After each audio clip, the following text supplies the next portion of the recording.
Hello, everyone. Welcome back to Dad&Me. This is our second episode. Let's go. And I tell you, we're trying to be consistent. We're trying to make sure that we're actually, doing the things that we need to do so that we can push out content, push out everything to you guys. So I hope you really enjoyed our first episode. And I got a lot of good feedback. I got some great pointers on things we need to work on. So I'm really excited to go into the second episode. Yeah, and definitely. And at the bottom of this episode, there's going to be a link. You can actually leave a comment. Oh, my goodness. Let us know what you think. You know what I mean? Give us definitely some feedback. Check us out on YouTube. We're on Spotify, and we're also on Instagram. So follow our Instagram page, yes. Dad&Me.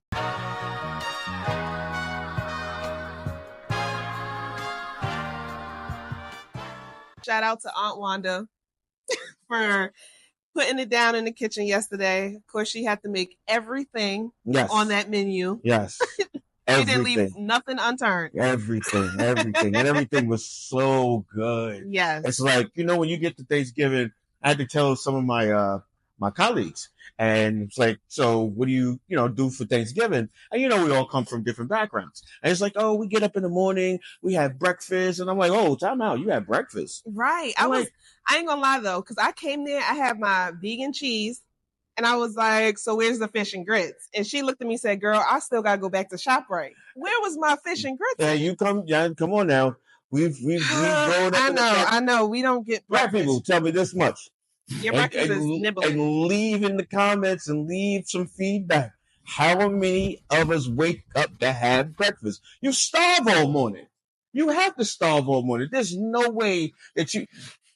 Not speaking, one of the cousins is like, oh my God, I'm so full. And they only had a couple of things on their plate. Why are you so full? Well, I had breakfast. Why would you have breakfast? They had lunch. Why would you have lunch? Who has lunch on Thanksgiving? Who has lunch on Thanksgiving? You come starve. Your stomach needs to be in your gut balls. It needs to be to where it's empty. Yeah. There's no way. I starved all day long. Oh my God. All day long. And I had some while I was making the stuffing, taste a little bit of the stuffing. You got to taste as you go. So that's the meal. Exactly. Throughout the day. Something, a little bit of everything. Exactly. I mean, listen, once I sat down and I made my plate after I said the prayer, I don't know why they had me pray. But they had you pray. See, I miss prayer. I was like, after call, I was like, I miss prayer. Yeah. Did you guys go around and say what you Mind you, there was two ministers in the circle. There was? And they asked me to pray. And it was a real short prayer. We laughed, we joked, we watched football, we played a lot of football. Thank you very much. I had to turn that thing off, y'all. Shout out. Let's put some music on and get to it. Shout out to the Green Bay Packers. So, what did you like about Thanksgiving? This year was weird for me. I did I get to see all the family, of course. It's my favorite part. Hang out with my cousins. One of my cousins I just found out is graduating college early. So that was something great to, celebrate with everyone. This year was different. We had a talk yesterday about changing traditions and it was really weird for me of how the day went. And I had to sit back and okay, things are going to change. I'm in a relationship. I'm going to go see his family too. That was weird to me. Hold on. So in that conversation with your younger cousin, did you feel like the OG? Oh my God, I felt so old. Did you feel like the OG? I was literally preaching okay, what are you going to do after college? What is this? What is that? What jobs are you applying to? Think about this. And I was wait, one, I ain't got it all figured out. But two, it was I'm really the older cousin right now. Yeah. This is weird. You are in that upper echelon. Yeah, you are in that upper echelon of older cousins. They actually look forward to talking to you. They actually want my advice. And I'm why? I don't got a job right now. Also, now I'm in the space where I can connect her with my friends because of the major that she's in and doing great things in their field. Good. So I'm able to connect her with them as well. Good. So have a major accomplishments from undergrad, from having your bachelor's, having your master's degree, being in the workforce. You know what I mean? I just gave you a plug, so just people didn't know. So, but I mean, it's really important. I mean, they don't want my advice. You know what I mean? They're like, oh, well, you way past where we need to go. So I'm asking you a question. Yeah. You look on social media on Thanksgiving, right? Mm-hmm. What is your pet peeve? What do you don't like on social media? I hate when people post their food on Thanksgiving. That was yours? Preach. I was going to say the same thing. I literally hate it. Like, sorry, not sorry, but some of y'all family can't cook. It don't look like y'all can cook. I mean, but like, you should be able to look at that plate and say, this is not Instagram worthy. And it's okay, baby. Like, if that's how you grew up and that's what you grew up eating, cool. Yeah. Cool. Just don't post it. Just don't post. People, if you're going to post your food, even if you do, and if I don't like it, don't post it on a paper plate. Make it look presentable. That's one. But don't even post it at all because we're all eating the same thing. Everybody's posting the same. Everybody's posting the same thing. Macaroni and cheese, turkey, chicken, you know what I mean? And some people, macaroni and cheese look like a little, don't look like it's together a little bit. There was too many tutorials on how to cook mac and cheese this year. For some plates to look like the way it did. We were in COVID. When I tell you the macaroni and cheese, has just been viral this year. Yes. Come on now. Y'all need to watch those TikToks. It is we went through COVID. There were people making mac and cheese during COVID. You had 2 years to get this together. 2 whole years. And your mac and cheese still look like that. I don't even eat mac and cheese. One job to do. I made the mac and cheese yesterday, and trust me, I got some high fives when they was walking around. So, what was the dynamic of you being raised by a man? Like, how was it?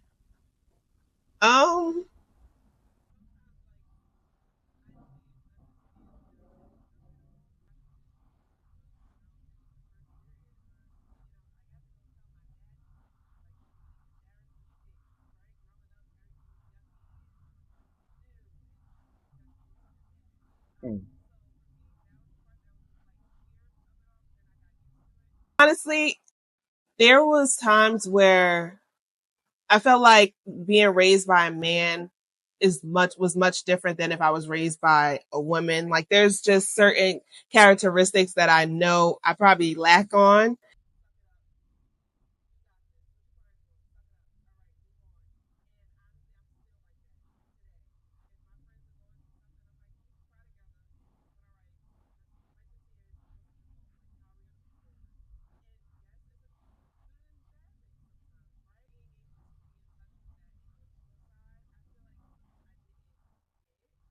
I would bottle everything in, and then you would ask me one thing, like, "Are you okay? What's wrong with you?" And then I just burst out into this crazy person where everything's coming out. You don't know what I'm saying. Like, I don't know how to get my emotions out. Raised by a dad, you're like, what is wrong with this girl? Like, what is all these emotions? And then growing up, I was like, oh, it's just that time of the month. Or, things that I would have got from knowing from having like a mom or like a woman around that I would have learned. So yeah.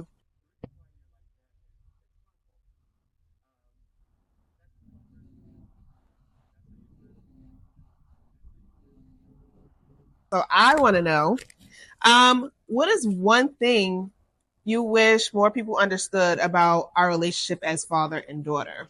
In our dynamic, it was just us, majority of the time.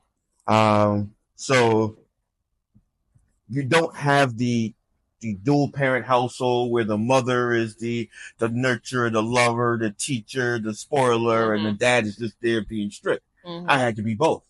So I had to learn I had to be both. Yes, I was very strict. Because I had no idea what the hell I was doing. I had to be taught. A lot of people along the way have given me definitely advice. The advice that I can give is not to try to let the world teach your kid, because the world has a different aspect of what your kid could develop to be. Each kid, whether it be a girl or a boy, develops differently, have a different mindset. And you have to kind of, you have to go with them. But at the same time, you also have to stay fast into what you believe in.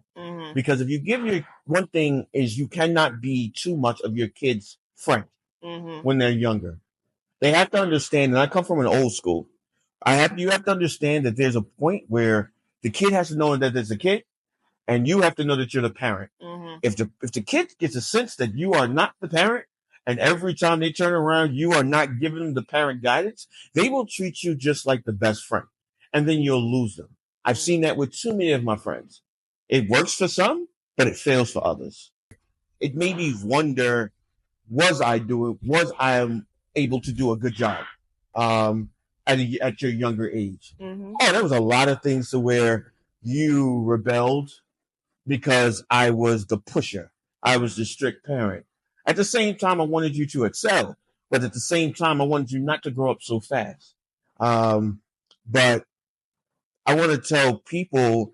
For me, it was always a little weird growing up because everyone obviously had their mother in their household that was like the person who they ran to, and I was running to my dad. And some people were like, "Wait, you telling your dad this?" I'm like, "I have to." Like, who else I'm gonna tell this to? Like, this is my parent. So I think one thing you taught me how to do is honestly just be strong. Like some people think, I don't even know how to say this right now. Go. Some people say, I was a little rough around the edges. And I'll say maybe because a man raised me, like some things I should have cried and I didn't. And, I just had.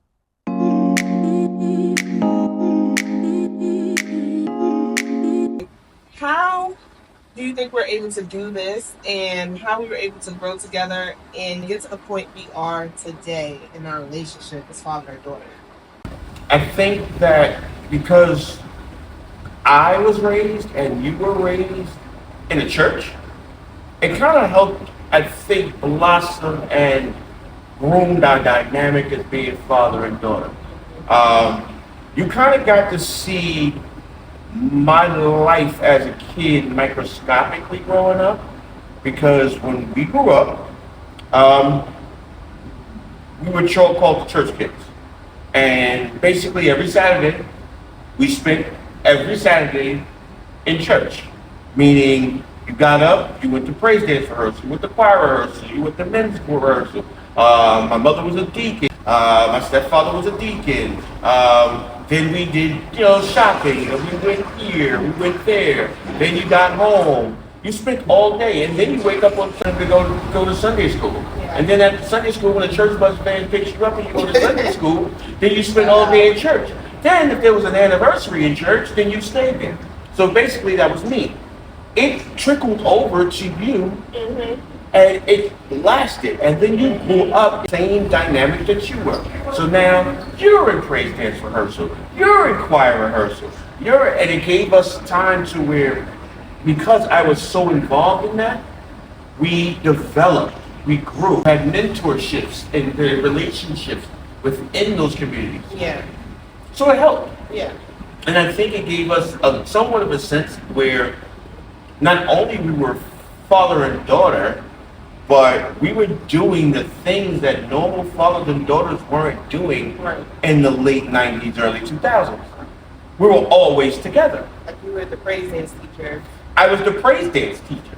You know what I mean? You were there seeing the rehearsals, and my praise dance team was part of your praise dance team. And Millicent and I would bring you guys together, and we would do a praise dance on Sundays. So it was like, okay, we were there all day. Yeah. There was not always together. Always together. So it wasn't a time to where, I don't think, and you can probably say this to yourself and think about it, there weren't too many times that we were actually away.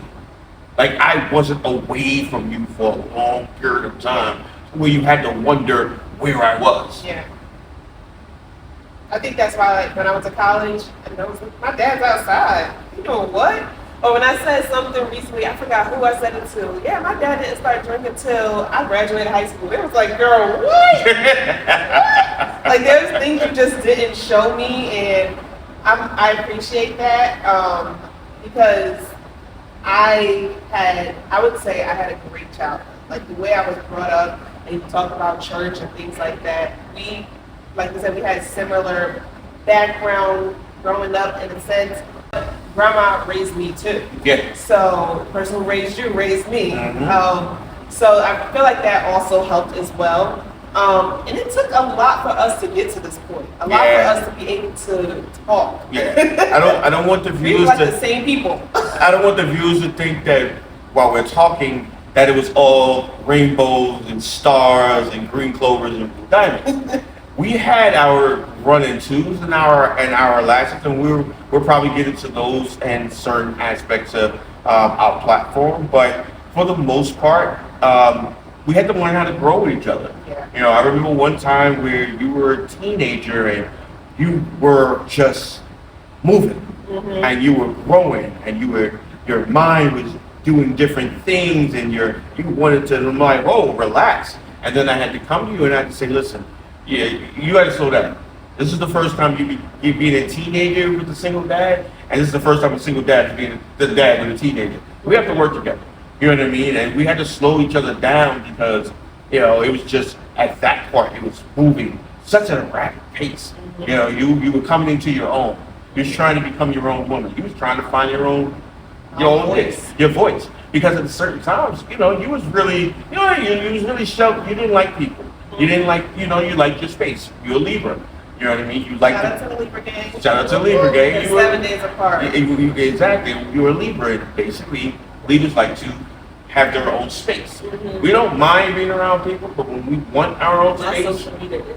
And I think that also came with just being a single child, because once I'm in my cocoon, I want to be there. Like, I'll come out when I'm ready, because I didn't have to share my space a lot. No. It's just us. No. You went into your corner, we knew too. We could give each other that look like, I'm overstimulated. I need my space. You need your space. Let's go into the rooms. We'll come out eventually. I'll bother you. I'll jump on you when I'm ready. But right now, we need our time. I used to tell people that. I'm like, nah, I don't see how y'all don't give each other space. You know what I mean? When you're up underneath everybody or each other all the time, it's like, you know what I mean? So those times are great, especially you would be in your room or your corner, I would be in the living room or my room. And then when we felt like it was like, all right, you ready? You ready? I'm ready. All right, let's go watch it. Let's watch a movie together. Yeah. And I knew when you was ready, yeah. I would turn on the game or I would turn on such and such. All right, let's go pop. Let's watch something. You know what I mean? So those are good times. You know what I mean? And I'm glad that we actually low key kind of showed other people, because I would get compliments from people and I'm like, what are you talking about? And they say, oh, we see you all the time. Quickly. I was at a wedding a couple of years ago, and we were, getting the food or whatever. We're on the line, and this lady walked up to me, and I still don't know this lady from anywhere. And she walked up to me and she said, "Hey, do you used to live on Boswick Avenue?"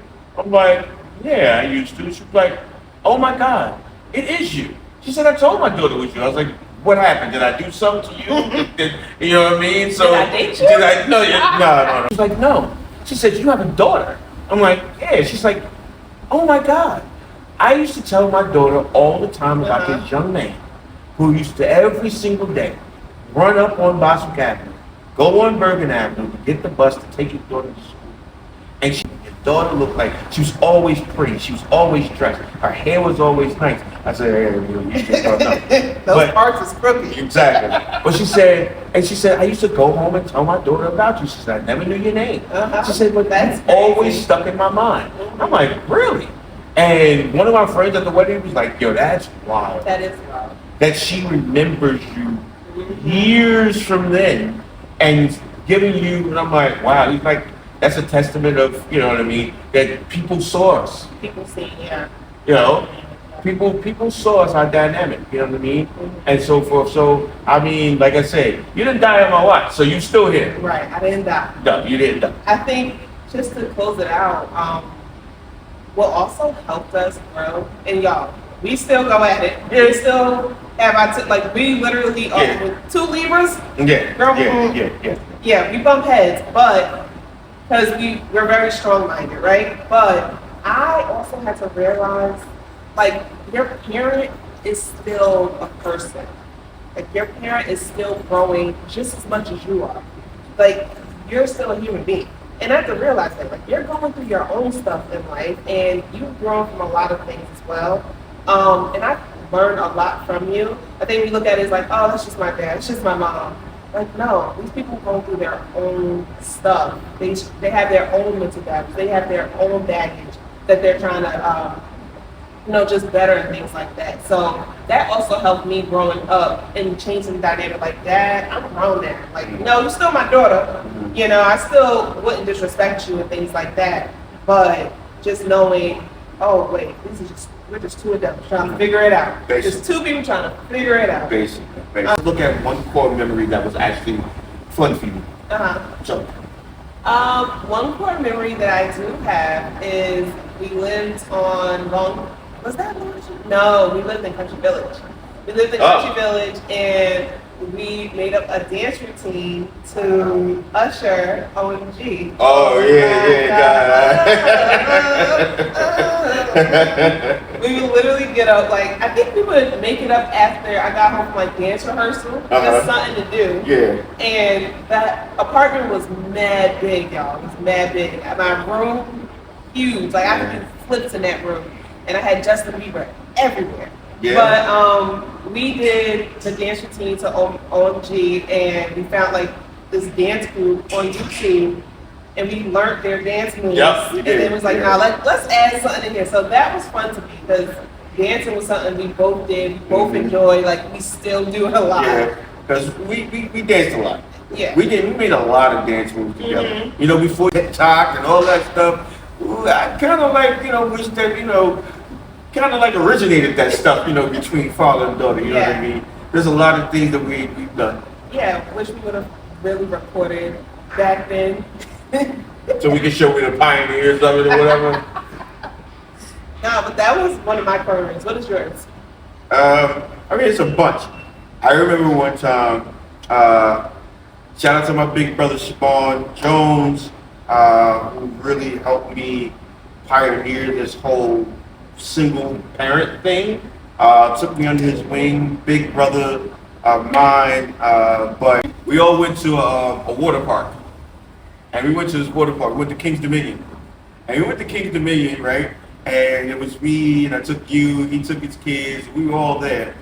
And it was this big, like, water pond lake, all the kids were playing.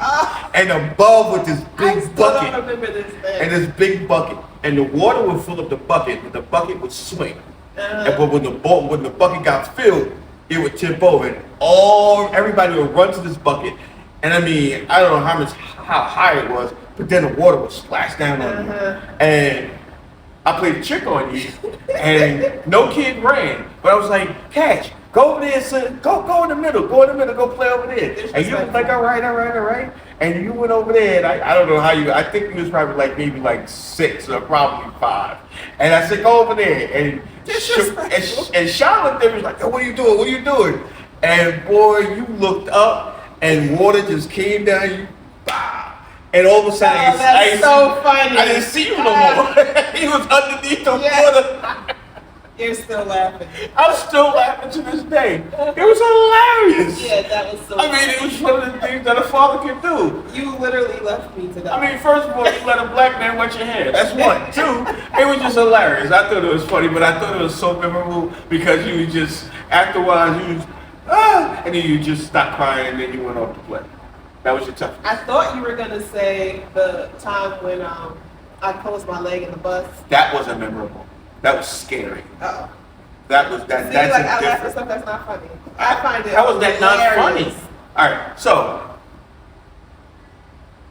we're crossing the street to get on the Bergen Avenue bus. That's how old it was, to go to school.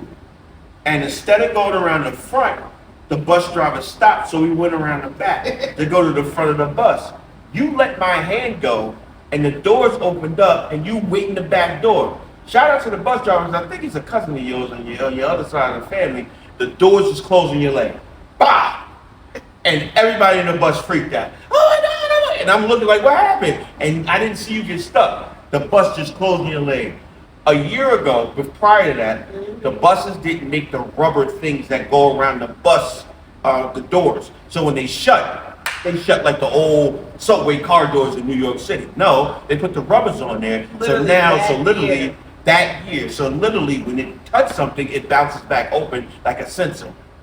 If that wasn't there, you'd have been one-legged Cash. You'd have been one-legged done. I mean, literally, because when I saw you, the only thing you had was 2 nicks. Yeah. Right here. I'm just saying I don't know why I did that. I think because I really didn't want to wait for another bus. I'm very impatient. I'm still impatient. Yes, you very much impatient. Yes, but that was one of the scariest days of my life. Mm-hmm. That was I swear that was one of the scariest days. That's crazy. We had a couple. We had one where like I locked my cousin out of the car. Oh, when the dog was coming? Yeah, when the dog was coming. It was this huge dog. And when I tell you I was terrified of dogs, honestly, I just started liking dogs probably 2 to 3 years ago. Like being around a dog and like being able to touch one now. But I was terrified, and this dog comes running out huge. And I'm like, okay, in my brain, like, what should I do? I just closed the car door. My cousin was like, let me in. And I'm like, not only did you close the car, then you locked it. Like, you literally locked it on her. That girl from the side. She was screaming. She was crazy because I just asked her, I was like, do you remember that? She's like, I do not remember that. Oh, that was hilarious. I think everybody remembered that was out there in front of it. And you was in front of a church. Yes, it was in front of the church. That's the craziest word. That's crazy.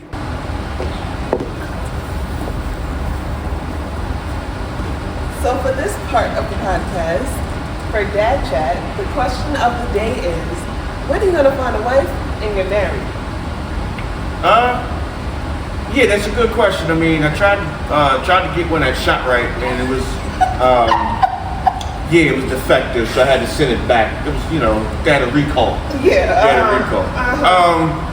No, I mean, I always feel like when God sends me that person, I want someone who has an older kid, to where they're the kids can fend for themselves. Can fend for themselves, have their own place, have their own key, coming around on weekends and visits, you know what I mean? Have some brunches together, go to church together, sit down and have a drink together, that type of atmosphere. Mm-hmm. And if you're not in that dynamic, then it wouldn't fit for me. Right. Because I feel like you have to be honest with yourself, though, because a lot of women that you were, like, a lot of women you were dating had the younger kids. Yes. And it just kept happening. It kept happening. And you're like, wait, this is the same thing. It's the same thing. Don't get me wrong. Kids are like nice and, And it's not the kids. It's nothing about the kids. Just you're done with that part of it. Yeah. And it's so forth. It's like I just said. Having another kid right there. And to be honest, like I said, I will take full responsibility because there were times where I shouldn't have. There was times that I didn't want to. But it was the times where I felt like, it could work, or it may have. No, I shouldn't have. There was a lot of times where the signs were written on the wall that I wasn't being 100% with me, 100% with myself. Mm-hmm. And I just took on the role anyway. That's like, if you're, if a woman wants to date you and you got 3 kids or 4 kids by 3 baby mamas, it's her choice to take on that responsibility or to take on that understanding. And if she doesn't, you have to understand it. Mm-hmm. So I tell women that I date or that I'm dating or I go on dates with, that's where I sit. Right. And I don't hold nothing towards it. You got like your hard nose and like your hard guesses of what you're looking for in a partner. I want somebody nice. Mm-hmm. That's it. I understand we all go through things in our life, but you want to be mentally stable at this age. Listen, I'm as a man, as a dad, I always speak to you honestly. I have minimal issues. Mm-hmm. I am not who I was 10 years ago and 7 years ago because I know some of my guys are going to say, "Oh, you was." Yes, I was, but I'm not there anymore because I've evolved and I've grown.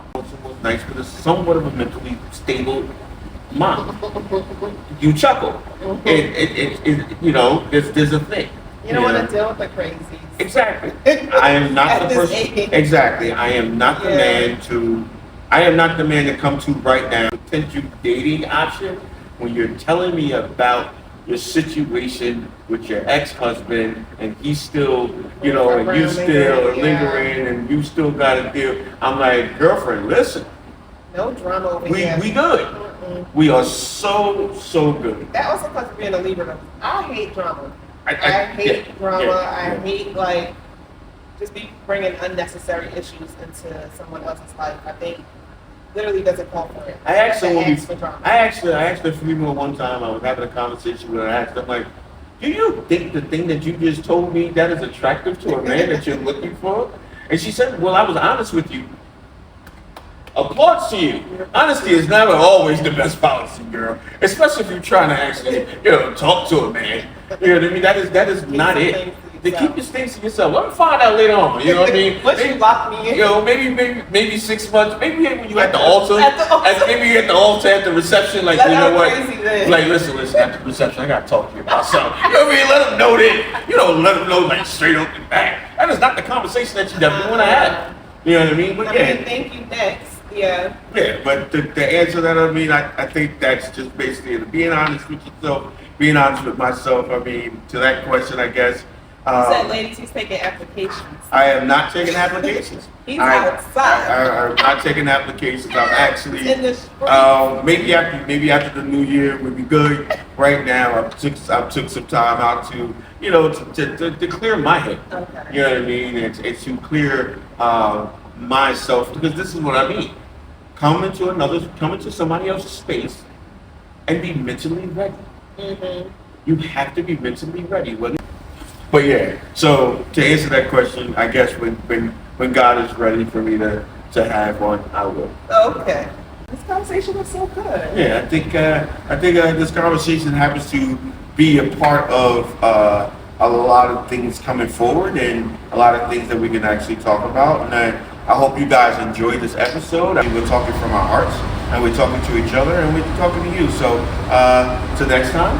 Till next time, thank you for joining Dad and Me. Bye.